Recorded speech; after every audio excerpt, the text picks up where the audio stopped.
Isaiah, both Lincoln and Alex talked a lot this week about some of the veteran guys stepping up and having a big week on the practice field and on the field.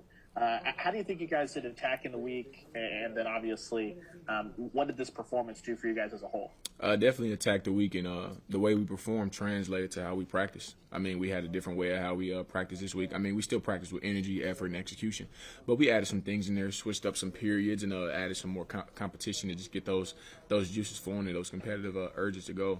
And it translated out there on the field as a whole team, offense, defense, and special teams, and it was fun to see and fun to be out there. So the plans that they lay out in front of us, it always works. It's just it falls on us as players to execute it. Go to Jason Kersey, The Athletic. Yeah, Isaiah, how badly would you say the team as a whole needed a day like this, where you were pretty thoroughly dominant on all sides of the ball? Can you tell a bit about what a performance like this can mean for the team? It's very uplifting. It's very motivating as well, because when we see what we are capable of and still have things to get better at, it's just like, wow, the sky's the limit for us, But, obviously we're 9-0 now, so what we've done in the past was good enough to get us those wins, but obviously it wasn't good enough for our standards. And we decided to finally, put our foot down and be like, let's play the way we know how to play. Obviously it wasn't perfect by any means, but, we played the best we played all season as a team, and it was fun to be out there. And, as you guys know, that we dominated on all three sides of the ball. Thanks, man. Go to Bob Prisbillo. Isaiah, is it hard to go into a bye week when we have a game like this, or is it just at the right time now? 100% at the right time. I believe everything happens for a reason, and for us to play this well and to have a bye week after this and be able to have more time to prepare for the next game that we have, and to have a feel good week. Not to have anything like lackadaisical or anything like that, so to speak, but to know that we played the best that we played all season, performance wise, and also having the extra week to prepare and rest and get our body right. It just gives us a chance to play how we did today, but better. So it's exciting. Right time, perfect time. So I wouldn't question it at all. Eric Bailey, Tulsa World. Isaiah, congratulations. You've played a lot of football here. November is a special month.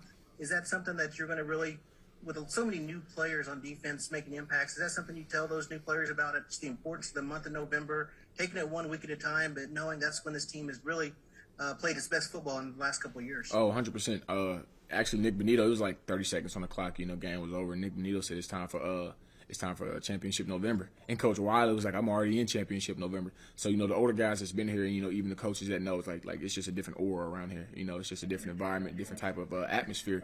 And for us as a team, we know, we got to play our best ball because it's what we do here. It's not just something we say. It's a culture. And you can see that with recent teams, that we play our best football in the month of November. And we're going to try to, let the young guys know that. But as you know, we want to show them that opposed to just telling them that. So that's what we're going to do our best to do after this bye week. Go to Justin Martinez, The Oklahoman. Hey, Isaiah, appreciate you taking time to talk to us. Yeah. I want to ask you about Caleb Williams, 6 passing touchdowns in this one. Just what's it been like to see his progression since taking over the starting spot? Because you're really getting to see him grow up kind of here on the field. It's definitely something that's unprecedented, at least from my perspective. Never seen nothing like it. I know they call him Superman and all that, but I called him Houdini today because, he was making some stuff happen that I didn't think that was able to happen. He was making a way out of nowhere. I was impressed by his performance. What makes it so exciting is that he's only a freshman. And, I think that's exciting because, he has a lot to learn, a lot to grow on. And, he can only get better because, he's definitely not at his peak. But for him to be where he's at as a freshman is really impressive. And, I can't say that a lot for a lot of freshmen that I've seen play that position. So, he's a special kid, man, and I love that guy. Appreciate it, Isaiah. Yeah.